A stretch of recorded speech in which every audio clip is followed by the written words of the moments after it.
Hi, guys. Welcome to the Simple Doesn't Mean Easy podcast. I'm your host, Michelle Visser. Today is episode 13 in our 5th season about simple steps to improve your health.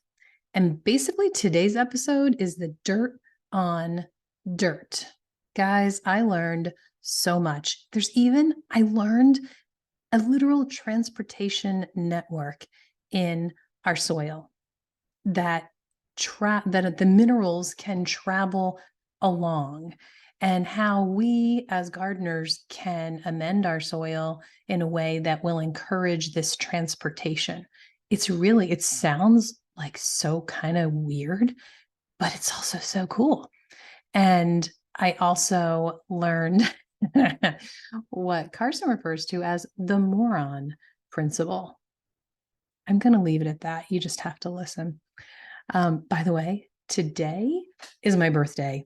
I just have to say that because who doesn't want to say that on their birthday, right? So, if you want to make me super happy, go over and leave a 5-star review, and it will make my birthday the best birthday ever. Plus, it helps me get the word out on this podcast that we can educate and encourage more people about simple living. So, thanks for your help with that. I need to tell you about our guest today before I bring him on. Carson Ripstein is a 5th-generation rancher, and he actually owns a small family ranch out in central Utah. And he spent most of his life, he says this, he shares this kind of like under his breath, just a little bit, almost apologizing for it. But he spent most of his life in large scale conventional agriculture, working with fertilizers and spraying. And he explains basically depleting the soil.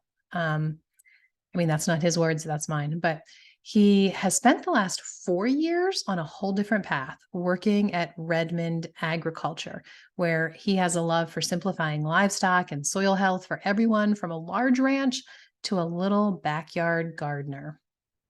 He has been working on applying regenerative, natural approaches to his own family farm and ranch as he has been learning them through this whole process.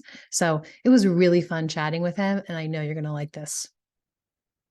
And also, as Carson and I explained at the end, be sure to go check out this soil test kit that he and I are talking about, and all the other amazing products, including soil amendments and everything down to salt and table seasoning. All of it you can find in one place. If you use code solely rested at redmondagriculture.com, you can get 15% off. So go snag yourself. My favorite thing to get at Redmond is the 25-pound bag of salt, because guys, salt cannot ever go bad. And why not stock up? Why not save myself the hassle of at some point running out, because I have it stored away? And why not save myself a whole bunch of money by buying it in bulk? And then I store it in a food grade 25-gallon bucket with a smart lid that's super easy to open and close whenever I need to refill my salt shakers. So that's my favorite thing to get, the 25-pound bag of salt. But I'm definitely going to check out these amendments that are coming out. If they're not out currently, they're going to be out very soon. Carson explained the amendments for my garden. I'm excited about those. I love the Relight drinks you can also get at the same place. It seems kind of weird, doesn't it, that you can go get amendments for your soil at the same site that you can snag some energizing drinks that are way better than Gatorade, by the way. And salt and garlic salt and garlic pepper but after talking to Carson today, it totally all connected in my mind, that it makes sense that we're taking natural products, the salt and also the bentonite, I'm not saying that right, clay that we mentioned. And I don't think we explain in our talk that it's actually what that clay is volcanic ash that's been aged underground. And the same people that mine the salt are mining the clay as well. So we're taking these natural products, whole products from the ground, and we're using them to remineralize. Sometimes it's hard for me to say certain words and improve the overall quality of our soil where we're growing food. So then our food nutrients are increased, and we're taking that food and using it on the family table, and we're adding more minerals through the salt and the seasonings that we're using to prepare our meals. So, like, the whole thing is this wonderful circle that's all connected, and all of it is leading to more nutrient dense, real food. And that is why we are talking about the dirt on dirt today, because it's really the absolute simplest way to improve your health is to just focus on the food you're eating and making sure it's nutrient rich. I realize that when I say that's simple, it's really not that simple. We did a whole season, guys, about how to make real food more convenient. I think there were like 13 episodes, and we could have covered a whole lot more. So I know it's not really simple when I say that, but what can be simple is to just do a little part of that. Just do one step. If you've never grown food, get a bucket and grow a tomato plant this year. And if you've always used the iodized, refined salt, go get some of this amazing salt that has 60 trace minerals in it. And when you're salting your tomato sandwich that you grew yourself from your soil that you made sure was healthy soil, so your tomato is nutrient rich, and you're adding minerals and good for you stuff with your salt that you're putting on the tomato sandwich, it's like this full circle. And guys, right there, that's farm to table right there. And you can do that living in the middle of the city. So it can be simple if we don't let it overwhelm us. So I'm really glad that there are products and companies out there like Carson's company that help us do all of this, because it's amazing. And now I'm hungry for a tomato sandwich. And hey, it's my birthday. So maybe I'll go make myself a tomato sandwich. All right, guys, without any further ado, let me introduce you to Carson. Well, Carson, I am so glad that you are joining us today. I love that you like literally could join us in your field of cows. Right. I'm Right. kidding. Well, I wish I was. It would be a better day Yeah. if I was in my field instead of in my office. But Well, I love it. It gives a good feeling, a good vibe. I'm in the mood to be in that field. right, So, right.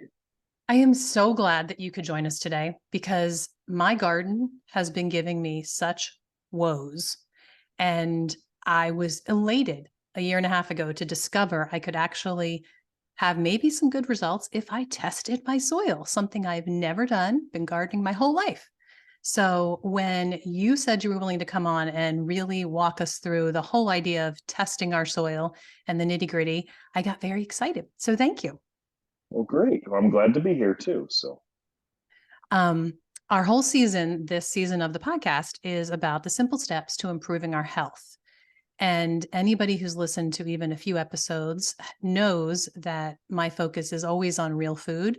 And whenever you can, avoiding the processed food and making the food real. But it gets one step better if you can grow it yourself, right?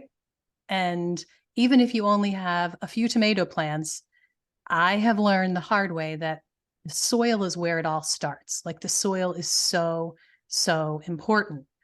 Um, but where does a person start who's like, okay, after they listen to this podcast, maybe they get excited and they say, okay, I'm going to test my soil because Michelle really inspired me, because I know her garden was messed up and look what it did for her.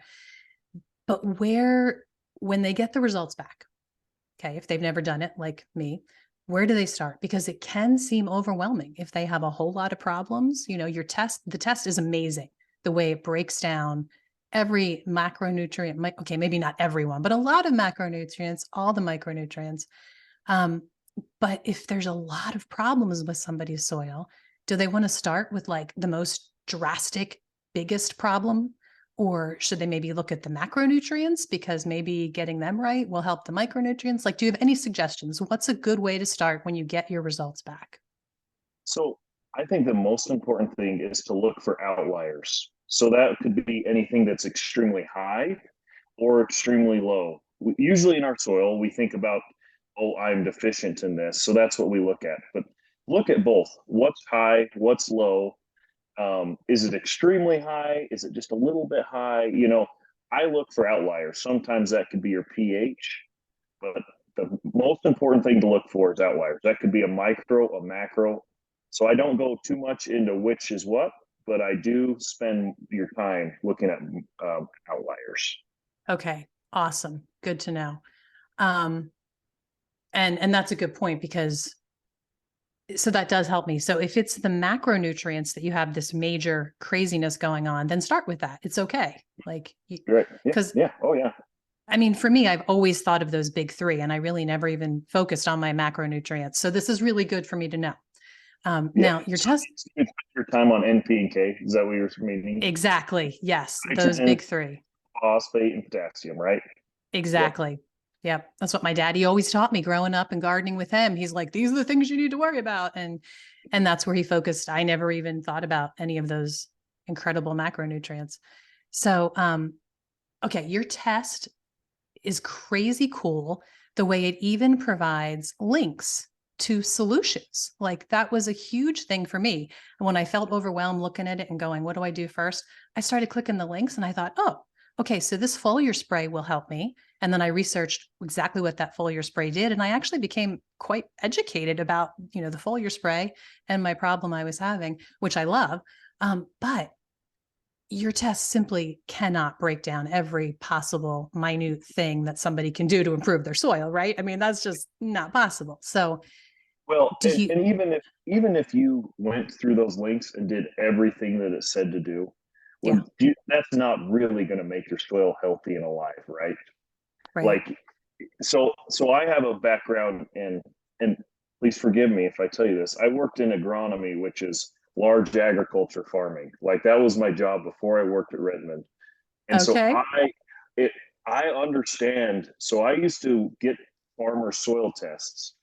I'd look at them and then I would know exactly how much nitrogen, phosphate, potassium, boron, how many nutrients it required to grow the crop they wanted. I'd put it on every year. The farmer could put that on every year. And if their soil wasn't healthy, you'd get the test the next year and it would be the same. Does that make sense? Wow. So, so it's just like your body, Michelle. So you're really into human health and you can't really just supplement your way to health. That's how our soil is too. What a good So point. Such a good you point. I can't just pop the vitamins and be done with it. right. I Right. can't be popping the vitamins. I could take 50 different um, supplements and then go eat hamburgers all day or processed Don't foods. forget the French fries from McDonald's. And yeah, and it would not make me any healthier, right? Right. Like I might not be deficient in zinc anymore, but I wouldn't be any healthier. Yeah. So, Or you might sit on your couch all day too. Don't forget about that. right, Again, yes, right. popping the pills isn't going to help. Right. Yeah, so I want you to think of your soil in that aspect that we can supplement, and the supplementation is really important. But the most important is actually what our soil is doing. Is our soil actually healthy and alive? Because when our soil is healthy and alive, a lot of these nutrients actually become available. So to back up just a little bit and tell me if I get off track, please, Michelle. To back up a little bit, our test is unique in that it only tests minerals that are available. So a lot of Okay. tests will just tell you what's in your soil. So I had a coworker who was saying, I know we're living in a high phos, high calcium area, but I did the test and it's saying that I'm low in calcium and low in phos. I said, well, that's because it's only testing what's in the soil that's available because a lot of nutrients are actually tied up, especially if you have clay type soils like where I live.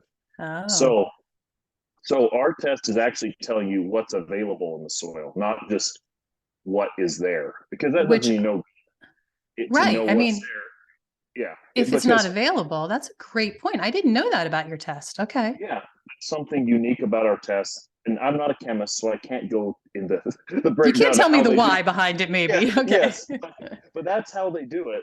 So so when you're thinking about soil, you want to think about, is my soil alive and healthy? That's the first step. Like you want to see your outliers. Is my pH way too low or something like that? But then you want to be looking, is my soil alive and healthy? Do I have worms? Is there microbes, the microbes in the soil? That's one of the most important parts of healthy soil. So Now, how do you those are know the that? well, there's different ways. You can usually tell by how your plants look, honestly. When your plants are looking good, worms are the best indicator because they're big, you can see that.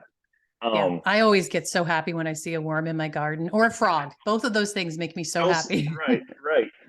Well, you know, like when you see ladybugs, anything like that, that Yes. means they're feeding off other things. It's a whole cycle of nature. When you Right. go out and you see that your soil is excessively dry, you know, like you watered it or it rained and then it dries very quickly, those are, or just your plants aren't thrifty, things like that. Those are good signs that you have soil that is not alive. And Okay. I'm a farmer, so I see it all the time in my soil. I told you I worked in conventional agriculture, so I've been Yeah. turning to more regenerative, natural way of thinking. And Yep. it's not a quick change, but your soil slowly becomes alive and you start seeing things like less pests. You know, when your soil's alive, your plants are, you know, more nutrient dense, things like that. You see really cool results that way. But Yeah. so Okay, so I can go out and get some worms. I know that. I mean, but how do I make my soil alive if I'm not seeing these things you're mentioning? So you mentioned when you're talking to humans, you know, people, us about our health, you tell them to stop using processed foods and switch to a whole food system, right? Right? Um, Absolutely. so I'm going to tell you to stop focusing on like single elements. Like for instance, let's not just only worry about nitrogen, phosphate, and potassium, and start thinking of things in a whole food sense. So for instance, like manure and compost, if you've ever used manure and compost, you can tell that when you take a test, it might be only four units of nitrogen, but you put urea on it, it's got a whole bunch of units, you know. But the bang for your buck in the compost is way more, and it's because it's a whole system. There's a lot more going on than just trying to feed one isolated mineral. So Hmm. things like humates, um, manure, compost, sea minerals, volcanic minerals, things like that. Hmm. Um, those are the way that you really make your soil alive. You know, there's other things, and you can do research, and I don't want to go far into them. Using cover crops, things like that can really Yep. help your soils. Yep. But but Yeah, I planted some clover to help my problems, and it definitely is making a difference. And that's then the awesome. sea minerals, sea kelp is something I've been using, which I know Right. is pretty readily available and easy to get. So these are all Yes. really good points. Good points. Now, Yes. what about, go ahead. Oh, continue. Go ahead. Well, I was just going to ask, what about, do you have resources you recommend for people who really want to dig into this? You know, some of the things you just mentioned, or even just looking at their test results, and they just really want to know more about nitrogen and how it all works and what's good and what's bad if you're high or low in nitrogen. Like, do you have a resource you send people to that really want to make these amendments and that they can read more? So one of my favorites, and if you start looking into nitrogen books, you know, you get too far in the books, they can get so complex. I've spent a lot Yeah. of my life learning animal health and soil health. And I still read a book and I'm like, holy cow, I need to Thank you just, for saying that. Thank you, Carson. I'll start thinking like I should have paid way more attention in biochemistry because I did Okay, not. that's something I've never said. I've never said that sentence. Okay. Well, when you read these books, you might feel that way. But Yeah, one yeah, of yeah, a yeah. great resource Well, I'm is saying because we. I never took biochemistry. Sorry, Oh, just kidding. oh, that's okay. That is great. That's probably better for but you. but I mean, also another problem. Tell me if I'm wrong. These authors are so deep in the whole of biochemistry that they don't know how to write and make things clear to a person who hasn't taken all the Right. same classes they've taken. Exactly. They're so far Yeah, in the weeds they can't pull their yeah, head out to tell. Yeah. exactly. Spoken So like a true ag person. yes, yes, yeah. That's you might get that a little bit. I apologize. That's No, how I am. no, But no. so we actually have some blogs on our website. So if you go to Oh, redmondagriculture.com and you click on our blog section, never there even are done that. I'm great glad to know that. resources. So we Okay. have some on like what is electrical conductivity? What is cation exchange capacity and how is it important to me? What is the nitrogen cycle? How can I use it? So and it's And that's broken not down. just for a big farmer. That's something that Oh, someone like me can go to and find resources. Okay. yep, yep. It's broken down in such a way that a layman can understand. So if you're not an expert, which not all of us are. I've been in ag for a long time. I've worked in agronomy, and I'm still not a soil expert because Hmm. it's so complex. Yeah. But These resources are really, really good and really simple and easy to understand. Another one is, I'm a listener, so if you ask me for books, I'll tell you, oh, I read this one, maybe I read that, but I Right. love to listen to people like you or podcasts. I think Hmm. you can get more information that is clear and easy to understand from people like, search out people like Gabe Brown or people who are doing things in a natural way. Yeah. And I think just pick up bits and pieces and then apply it to your situation, Okay. because everyone's going to tell you about how their perfect situation, how it works perfectly in their situation. But if I'm gardening a little raised bed, a small raised bed, I might have to apply things a little different than the guy who's running a 100-acre farm, but the concepts are still the same, right? Hmm. So Hmm. but I think the blog would be the best start. And then you can do like you did and click on something and do a little bit of research yourself. Hmm. Um, my favorite, I like before this, just to to get ready for this podcast, I went and read some of our blogs just as a refresher because they're so simple and easy to That's understand. great. That's great. I love it.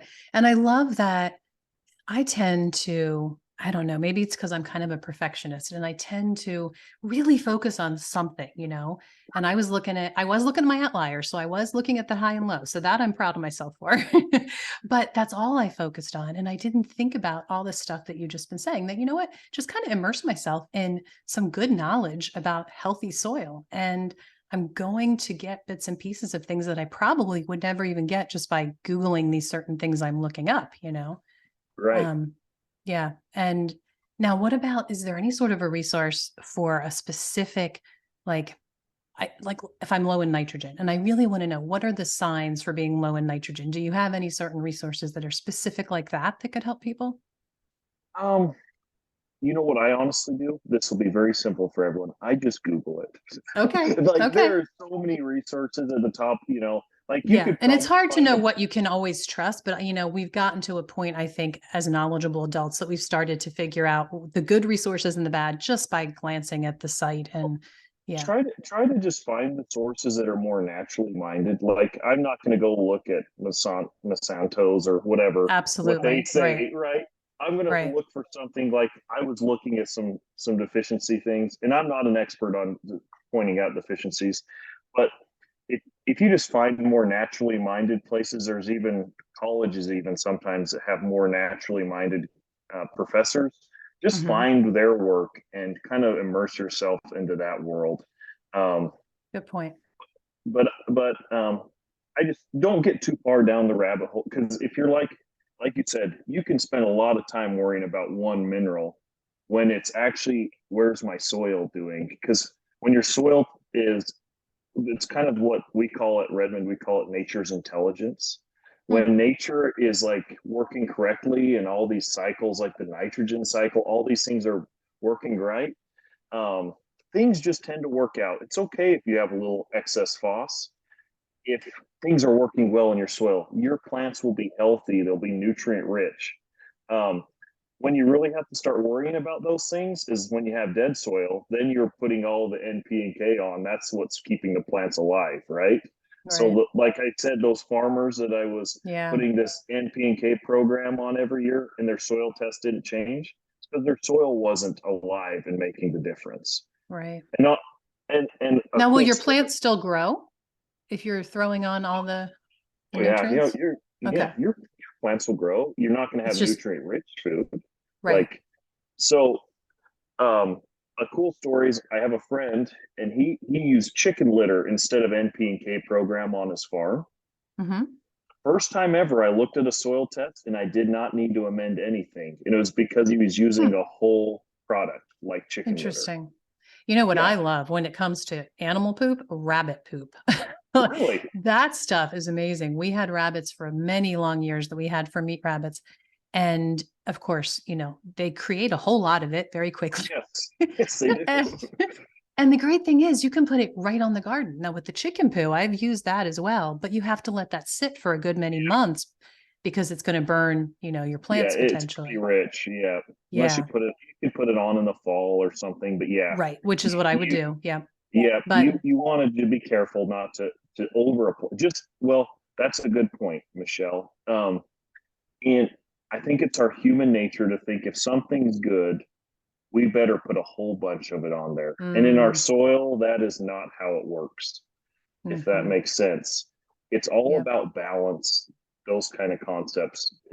I like to call it the moron effect, that we think we just need to put more on, Hmm. and I like that. and and it is not I thought you were true, calling right? me a moron, but I'm Yeah, kidding. yeah, no. So I think it's really important to realize that just because some chicken manure is good doesn't mean I just need to put 8 inches of it and till it in my Yeah. garden, anything like that. So, Yeah. and you understand those concepts. It's the same with our human health. Balance is Yep. what's important, and it's not just having more, or if that makes sense. That's a very good point. It's a mistake I absolutely made. In fact, did that possibly be, was that one of the things leading to my high phosphorus? Because I definitely, for many years, was just piling all of our rabbit poo in the It could be like that could be a reason. Another thing garden. is when your soil's probably becoming more alive as you're adding more of these whole practices on. And when Hmm. you're, and like I said, our test only tests what's available. So when you said that your phosphorus grew, it's probably because more phosphorus became available, not that more just ended up popping up. Wow. Oh my gosh. That was just like this light bulb for me. Because Right. for those who are listening, I had asked Carson before we came on, like last week, I was texting with him and I had asked him, how is it possible that my test results, I've really done everything right times two, I feel like, and yet my phosphorus levels didn't go down. And that was like a light bulb for me, what you just Yeah. said. I mean, that's Yeah. so, Because so much minerals and things, like I said, are tied up. And when our soil's healthy, makes those more available to plants, things like that. okay. So is it a little bit like, in a way, like the Herxheimer effect with medicine, that your symptoms sometimes will get worse before they get better, even if you're doing all the right things health wise? Is it kind of the same thing with your soil? I would say a little bit. I'm not a real expert on that, but you do see that nature kind of heals itself in the same way Hmm. our body heals itself. Yeah. Like if you look into why weeds grow, it's because nature's trying to heal the soil. So Yeah. I think you'd probably see some, Is that kind of a cover crop reason yeah, that they grow? yeah, Yeah. nature's trying to build a cover crop because in nature you don't see bare ground, you see something Right. growing. So Right. Right. so it is Okay. nature's cover, So yeah. just an So annoying one. yes, a very annoying one. Oh my goodness. We had 2 weeks of rain almost nonstop, and I couldn't even get to the garden because it was like mud. I, So I was out there yesterday and I can't even explain to you the weeds, like the insane amount of weeds. It's like I can't handle this. I Yep, yep. understood. Well, okay, so many folks listening might not have a very big garden plot, or they might not even have a garden plot at all. In fact, some people listening might be in the city and they have a few pots on their balcony where they're growing their tomato plants. Is that a situation that it might be worth testing your soil, or is that just crazy? No, I think it's if you're really um, passionate about having nutrient dense food that is grown by yourself, I would test them. And I don't think I would go and get a test for my 12 different pots, or I would probably just sample a little bit from each one, or kind of find an average, like, okay, this one produces really good, this one's about average. So the Don't, assumption is you've done the same amendments and you've done the same thing building up those pots, right? So you can really just get a little bit from each. Is that the same yeah, with is that the same with raised beds if you have a dozen raised beds? yeah, and maybe you could just do one year, one the next year, and kind of do a rotation. But Okay. unless you see an outlier, like I said, if you see an outlier, like, oh my goodness, two of these raised beds are just not producing like they have like these other ones, then test those ones Good because point. you're Okay. on the right track. But Good point. unless you have an outlier, I just assume that they're going to be pretty similar if you manage them similar. Okay. And in this case, you mean outlier as far as one of the pots or one of the raised beds, right? Yes, Okay. yeah, an outlier like that. So one of Okay. them is underproducing, something like that. Okay. Or in one of them, your plants just have looked bad all summer. They've been wilted or yellow or Right. whatever. Okay. Yeah, yeah. Okay. And then the other And I ones you love, look, go oh, I ahead. should say so if one's wilted and yellow and all the rest are green and beautiful gardens, yeah, just test that one and go from there. Just don't make it too complicated. That's because it can be so overwhelming. You're right. Like It really my wife, can. my wife, when she gardens, she's always quizzing me, like, what about this? And I'm like, let's just, it's okay. We'll get things going and it'll all work out if we're just taking care of nature. So Right, right. I can understand that though. I mean, my husband's a mechanic and I'm always like, did you hear that little sound? Is that okay? right. So you have mentioned quite a few times, and I love this thought. And honestly, it's not something that I have really thought of much since testing my soil, that the food itself is going to be more nutrient rich if I continue to work on getting my soil more healthy. Can you explain that a little bit? Yeah. So we've done so we've done a lot of tests on this with animal feed, not as much on human, but it's the same because plants are plants, right? If I'm Hmm. growing a pasture or if I'm growing a garden, so healthy soils, it makes a difference. So we've Yep. done this and we put our volcanic clay, like the human clay, we do that on the agriculture side, and our sea salt So on like the test. bentonite clay? Yeah, the bentonite clay, yep, Okay. and the salt on our on test plots on farms. And what happens is our salt is a really good spark for microbial life, like for the bugs in the Oh, soil. So when we've done that, we test the soil, we test the forages, we test with if whether it's grass, alfalfa, whatever it is, and we see a huge spike, 20 points, 30 points on the density of nutrients in that forage. The hmm. same thing happens in your growing tomatoes or any plant. When the microbial life or the soil is healthy, you're going to have nutrient rich food. You know, you that's why when you grow it in your garden, it's probably better than on a farm that's just putting NP and K on it, right? You can tell the difference in that tomato than your tomato. But Right. um, healthy soils make healthier plants, which make healthier fruit or vegetable or Okay. whatever you're growing. I'll be honest, Carson, I always assumed it was the travel involved to get that tomato to my grocery store and it was picked green. I've always assumed that was the main reason it was inferior to my garden tomatoes, but you just pointed out something else that I've never thought of. It could very well be that the soil was just Yep, not sufficient for those tomatoes that I see in the grocery store. yep. Because most large scale people, not everyone, there's a lot of movement in agriculture for people to be more regenerative and growing and worried about their soil health. Yeah. A lot of it since the 40s have been just mining all the minerals we can. That's why our food's not as nutrient rich as it used to be. So, um, yeah, the Yeah. more nutrient rich your food is, your soil is, the more your food will be. Fascinating. I love this. I'm so glad that you're explaining this to me. So, what about the clay? Maybe I missed it. Did you explain what clay does? So clay it's really high in what's called CEC.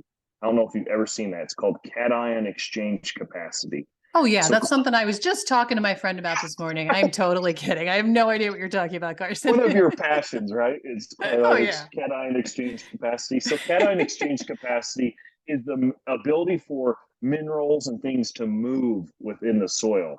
So the clay Hmm. is really high in cation exchange capacity. So if you don't Oh, have high cation exchange capacity, you could put minerals in the soil; it'll just leach. oh, So wow. um, So it's like giving the minerals a subway ride or a bus ride through the yes, soil. yes, yeah, exactly. It makes it Wow. so it's not tied up. And Huh. like I said, the salt is a spark for microbial life. So we have some really cool products that are our I salt, was our just going to clay. ask you, do I get actual salt and actual clay, or do I go to Redmond Ag site and there's a product that has both in it? How does that work? Well, so we've been doing it on large scale ag, but now we're making it more of a garden package. It should be getting bagged our first product as we speak for gardens. I've used Ooh, it on our that's soil. exciting. Yeah, so it's called, so we have two products, build and grow, okay? Okay. Build is base is our clay, salt, humates, and then some other volcanic minerals. And and it comes in a 5 pound or 8 pound, I think it's 8 pounds, and it'll have the application rate and all that on there. And you're gonna see really cool results, like I said, when you're doing a whole food whole food process with that. Wow. The next one is grow, and that's those same products, but we added chicken manure. So if you don't have a good source of chicken manure, Okay. like you live in a New York and are doing it in your windowsill or something, Okay. this is a great way to get chicken manure from organic farms to put in your soil. So Okay. Now, what about you can actually buy a bag of manure at the nursery? Like, is that the same thing as if you have your own meat rabbits well, or whatever? it's better always on your own because you know what's been through the animal, right? Yeah. But Yeah. that's way better than going and buying a bag of urea. So, Okay. right. Okay. So, in a perfect world, yeah, we all had our own manure, but we don't live in a perfect world, Right. So, um, so But if yeah, you do live somewhere that you have a neighbor down the street that has meat rabbits that you could buy a bucket of their rabbit poo, it sounds funny, but I mean, it's better than buying right. it at the nursery, They right? might be happy to let you come and They pick it would up. be so happy. I can Right, guarantee you. right. And it will save their Yes, garden. It'll keep them from yes, having too much phosphorus yes. down You won't there. have too much phosphorus next time. Yeah. So Oh yeah, gosh. Okay. but those Okay, those will great. be our main products. And then we do have one that's just our salt, clay, and humic, which is also a Okay. great one. So What's and humic? or humates, humates, which humates are kind of like our clay. They have an extremely high cation exchange capacity. They have lots of carbon in them. You'll just see the same thing. It's kind of like a whole food for your soil. So Okay. Okay. Well, I'm going to go check these things out and I'm going to go check out the blog and hopefully not get myself down a hole of things I shouldn't be yes, in. like I said, those products probably are not on our website yet, but they will be very shortly. Okay. So, Okay. so if you're going to get a soil test, you can get one and get one ordered. You can know it. I think within Yes. a couple weeks we'll have it on our I was going website. to say, but those test results come in so quickly. It's Yes, amazing. I think yes. one, I Well, think the first one I did was like 3 days. I got an email. I'm like, are you kidding me? Yeah. if you've ever done an extension, like you've gone to your extension agent, because they'll do it. It could take like a month, and then you get the test that has no results that make sense to someone. So the Okay. soil health, True this, story. I was a kid. The one time my dad did a soil test, and I think this is why I've had an aversion to them ever since. He got it back from our local ag department, and it was like 20 pages, and he was like so irritated. I don't know why I spent any money on this. I don't know, And that literally was just like you said. I mean, it took forever, and it was way too much you information that made zero sense. get it, and you're like, They were probably okay, talking about CECs for all I know. I don't know. they probably did. They so I'm sure you get that kind of test, and then you're just like, well, I'm done, right? Mhm. That's as Yeah, far as I can totally. go.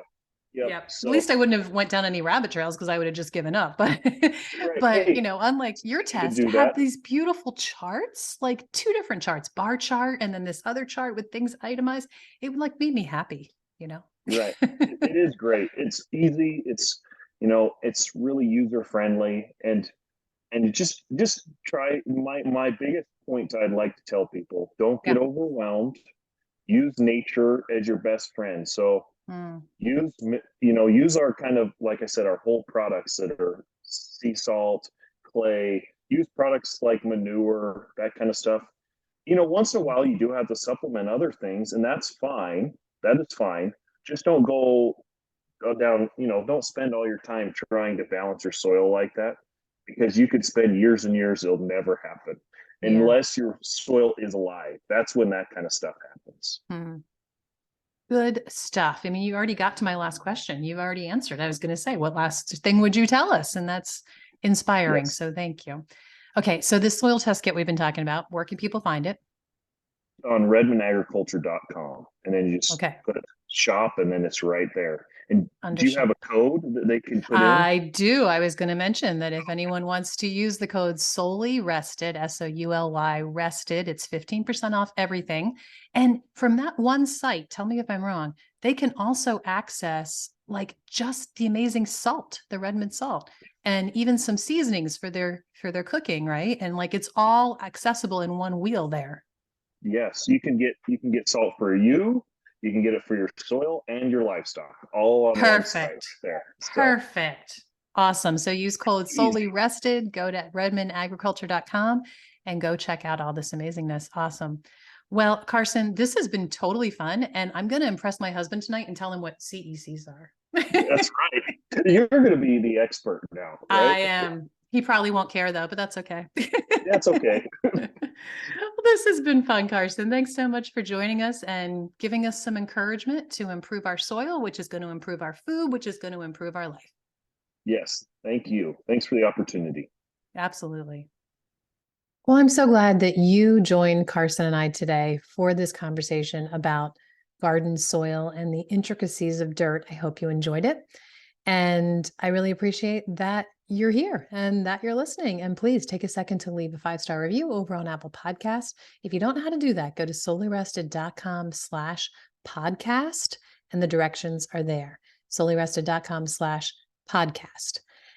And also be sure to check out redmondagriculture.com and use code SOLELYRESTED because that 15% off is an added bonus on some amazing products there. And I think that's everything for today. So I'll see you back here next Monday. And remember, it's easy to forget how blessed we are to live this life. So really try to enjoy the simple, everyday efforts. It's not easy, but it's worth it.